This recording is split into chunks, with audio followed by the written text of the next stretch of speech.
I don't care if they're real nurses or what's going on. That looks fun. They're sexy. I want to do that. And there's stripper poles everywhere and all these midget strippers doing all these pole tricks. Yeah, it was like a ping pong show from Thailand, but without the ping pong. It's like...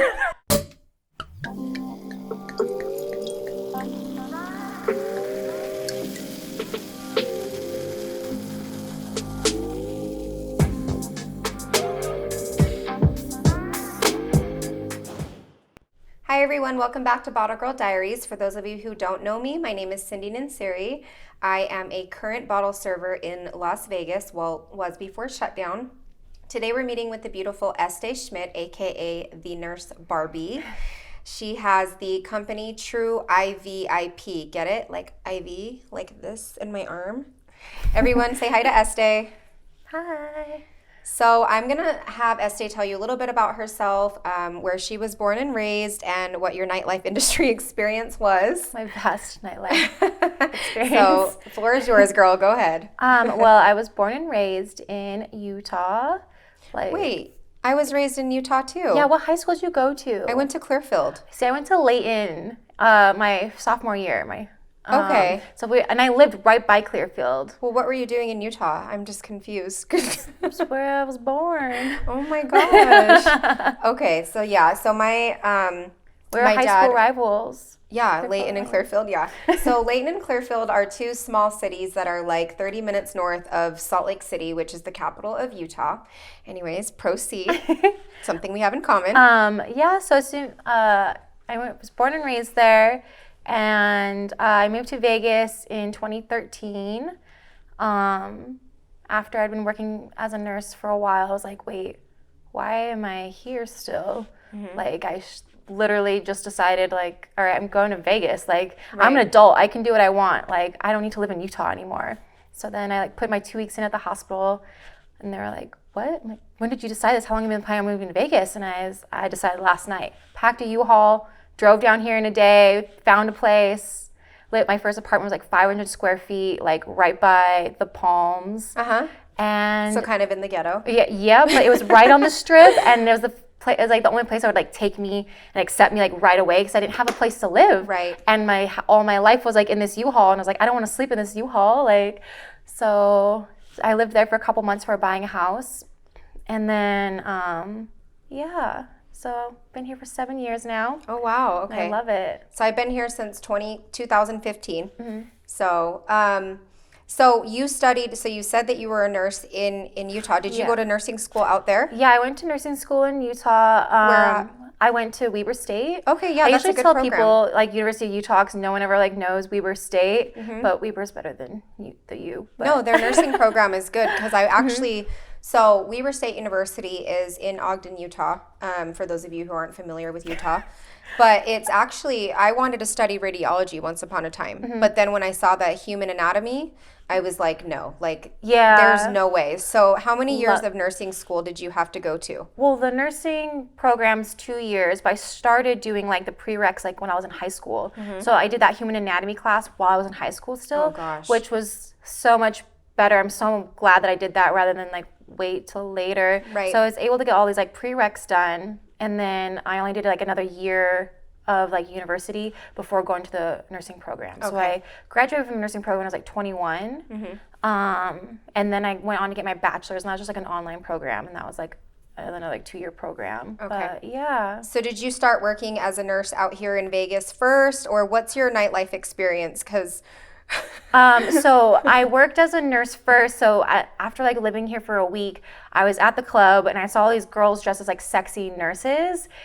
And I was looking for a nursing job, and I'm like, whoa, is these real nurses? And I was like, I don't care if they're real nurses or what's going on. That looks fun. They're sexy. I want to do that. And so I went up there, and they're like, oh, we do IVs for hangovers. And I was like, I'm a nurse. Like, I want to work here. And they were like, you're hired. And so the next day I went in, gave them my resume, and they hired me. And I worked for them for about a year and a half before going off and starting my own. Mm-hmm. But yeah, so then I decided to try the whole cocktail waitressing thing, because so many of my friends are cocktail waitresses. Right. And they made it look so much fun, and I'm like, oh, it'd be cool to like work together. And at the time I'd hired like a couple nurses, so I was like, all right, this will work out because then they can cover their IVs and I get to have fun and work at the nightclub with my friends. Yeah.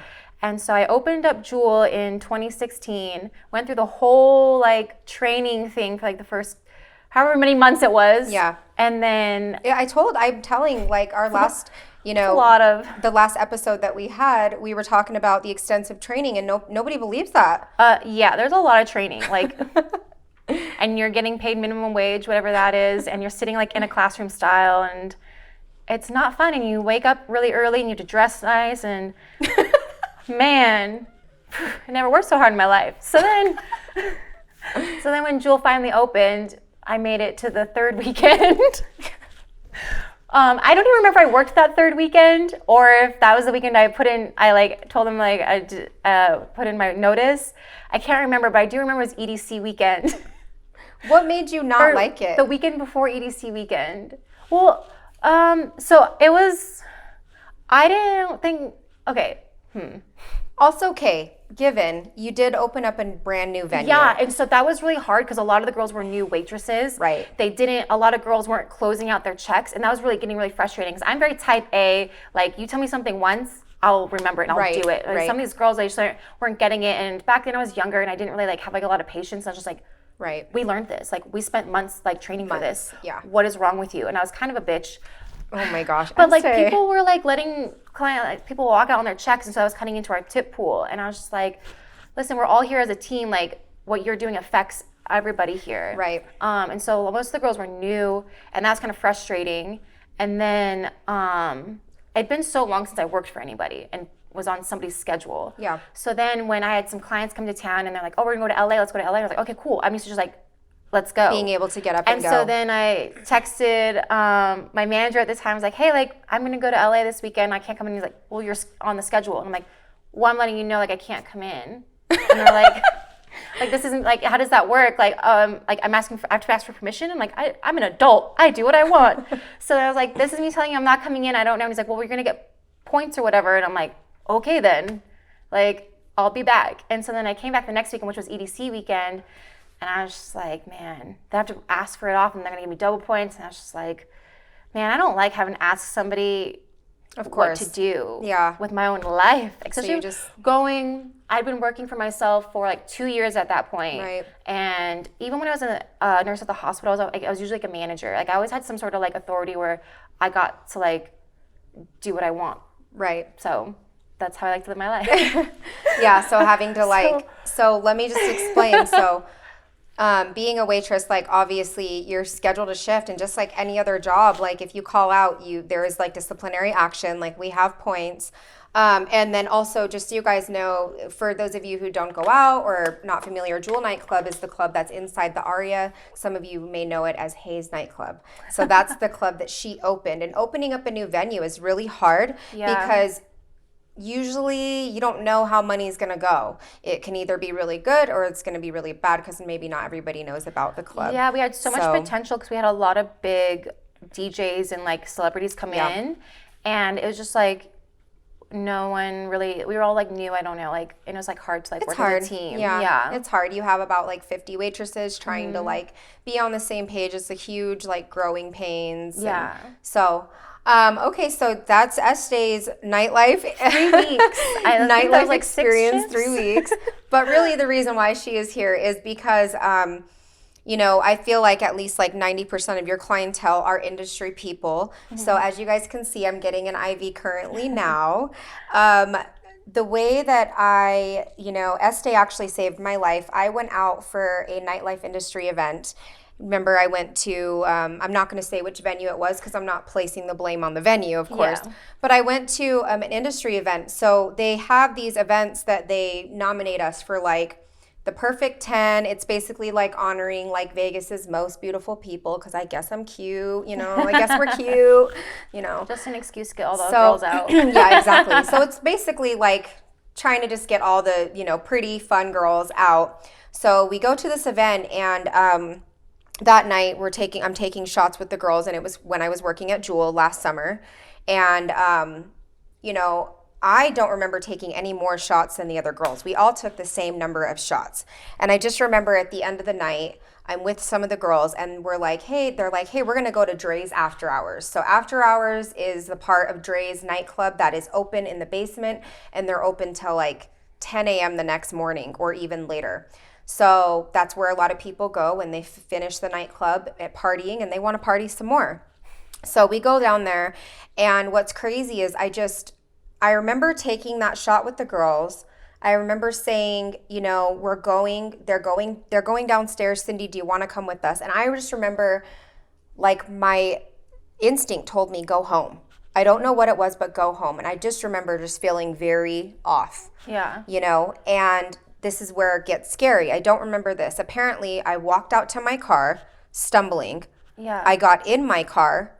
I drove my car out of South Park, but down into, like, there's like a area where they have like the trash cans and like parking for the employees. Is this at Aria? This was at the Cromwell. Oh, at the Cromwell. Yeah. Okay. So I am, I guess, in my car, and I had pulled over down in the parking lot, and I'm profusely throwing up.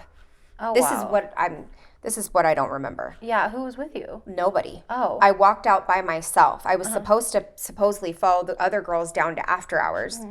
And actually, I remember exactly, maybe I don't remember what weekend it was, but so I walk, or I'm throwing up, and a couple of the bussers that night from that club followed me out. And, I guess they saw that I was just out of it, not myself. They asked if I was okay. Then the bicycle securities, she saw me throwing up. And I do vaguely remember like a lady helping me. Yeah. And apparently I gave her my address to call me an Uber. Okay. And apparently I left my car there, took my keys with me. She called me an Uber. And apparently I went home, and I just remember waking up in my bed the next morning butt naked. Like, butt naked, because I must have just stripped off my clothes. Yeah. Thankfully, that Uber got me home, because we don't know. Yeah. He or she, and I'm pretty sure it was a he from what I vaguely remember. Like I said, everything you just black out. You just know the difference between when you're super drunk and when you've been... Yeah, like something's not or right. Or when something's not right. But the way that I felt the next morning, I was really upset. I was emotional. And then I remember texting you saying, hey, like, I think that I've been drugged. Mm-hmm. And I have to go to work. That was on a Sunday night, and I was supposed to go to work on that Monday, I believe. Yeah. And we had Steve Aoki that night at Jewel. Yeah. And Steve Aoki is a huge, pretty big DJ, and it's a busy night for us. Mm-hmm. And I was like, I have to go to work. Yeah. I had just started. So I was like, I need an IV. So Estee sent one of her nurses, because you were actually out on vacation. Yeah, I and had the a couple fact nurses that work for me. Right. And you wrote me back right away, like, don't worry, babe. Does sound to me like you got drugged. Yeah. Just from what you're telling me. I just remember being really emotional, and I just was really hurt, because 9 times out of 10, it's probably like somebody that you know. For sure, because it's like, where are the shots coming from? Where are the shots coming from? It happens a lot. Like it does. I see a lot of people who get drugged a lot, and I've like a lot of men actually get drugged a lot. Like a lot of my clients are men. Oh my gosh. And like they have no idea. They're like, well, why would someone drug me? And it's always like some innocent story, and it's like some girl like trying to to steal from him. So yeah. Yeah, that's just so scary. Like I said, I'm just grateful you came. So I was able to go to work the next day. Lifesaver. And yeah. So tell me, what is the what's in the IVs though that makes us be able to like kind of, because like I said, I felt instantaneously better. I feel like my best analogy is the car analogy, like your gas tank's running on empty, your car's not going to make it very far, so what you need to do is put more gas in it, and then voila, you're able to like drive yourself all the way to work. So we got in there is a whole liter of fluids with B complex, vitamin C. We do glutathione and B12 as well. Okay. So it's kind of like, we could compare it to Gatorade minus the sugar. We're just like mainlining into your system. Right. So it skips that oral route, and that's why it's so instant, because your body doesn't have to like take it in here and go through the whole process like through your intestinal tract. Right. No, I love it, and thanks for saving my life, girl. That was the best. Anytime. So if you guys are in Vegas or, out here hanging out partying, or like, it's really easy for people out here to get dehydrated because it's a desert. They don't understand like they drink and like the environment that we're in. It's super dry. It sucks the life out of you. All of it. TrueIVip. The club, the air, Vegas sucks the Yes. life out of you. Yes. So like, I do have a question though. So obviously it's kind of like, you probably get a lot of crazy house calls. Do you ever go to like a lot of celebrities and athletes? I do have a lot of celebrity and athlete That's clients. cool. Yeah, That's cool. a lot, like most of them, at least half of them. Right. Yeah. And some people get these IVs just on a regular basis, right? Just Yeah, to it like doesn't get mean their that hydration. you're hungover, you've been doing drugs. Right. Like a lot of, especially the athletes know, like, because they're more in tune with their bodies. Like, this is what I need, like, to make me Right. feel better, and just feeling dehydrated. It's like, you're using your car, you're using your body. It's like it needs to be refueled, Yeah. even if you're not drinking and punishing it. That's true. That's true. I was like, only when we're hungover do we need an IV. Right? Yeah. Some people get them all no. the time. Yeah, So it's really good for you. that's good. And so what's like the craziest thing that you've ever walked into? Because I could only imagine like you getting a call, like maybe somebody from the Palm Suite or something is like, hey, come up to our suite. We need some IVs. Like, oh, man, that would be a whole episode on the stories, on the things. I just want to hear Let one. me tell you. Okay, so this one's good. These clients, they literally booked me for the weekend. They had, ironically, the Palms suite, and they got me a room right next to it, so that's where I stayed. But I never Right. even got to sleep. I literally was awake like 48 hours straight. There's like buying IVs after IVs after IVs. Oh, wow. For like the people in their party. But they literally had animals I never even heard of. There's like 100 animals there. There's midget strippers, like, and there's stripper poles everywhere, and all these midget strippers doing all these pole tricks. And then there's like topless bartenders. There was like a live sex show at one point, and this girl was like, what? yeah. So I finally got to go to my room. They called me back, and I come back to the room, and all the chairs are in a circle. I'm like, oh my God, we're doing like a seance? Like, what the fuck? Like, and then there's Like a blanket. light as a feather, stiff as a board. Yeah. Were you ready? There's a blanket in the middle of all these chairs, and all the guys are sitting around in the chairs, and they're like, we want IVs. I'm like, okay.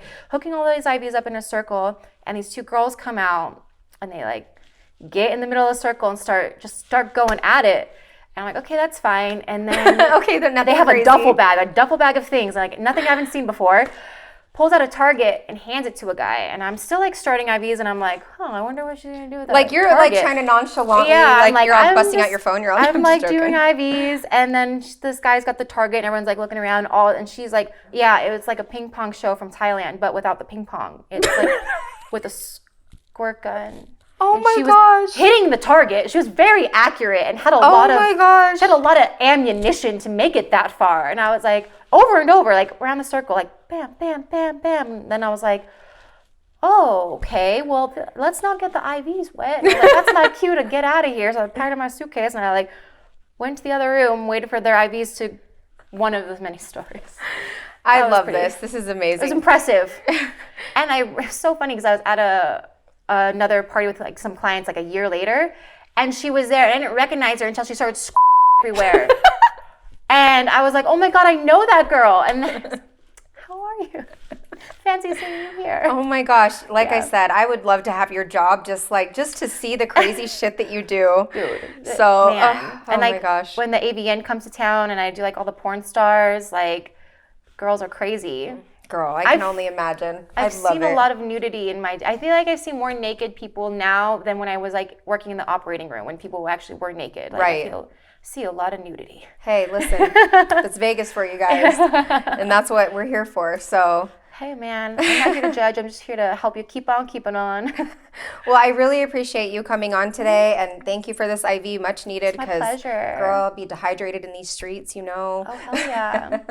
Well, thank you for tuning in to another great episode of Bottle Girl Diaries. We were able to talk to the beautiful Estee and get her take on what it's like to be a nurse in her business. Also, like I said, she is able to provide you with, house calls for house calls for IVs. So if you are wanting to get an IV, if you're in Vegas and you're feeling dehydrated and you need that little juice, you can follow her on Instagram. It's TrueIVip. That's all today on Bottle Girl Diaries. For the latest on our new upcoming episodes, you can follow us on Instagram at Bottle Girl Diaries Official or my personal page at I am Cindy Nansiri. Don't forget to like and subscribe. And I will see you guys next time. Bye now.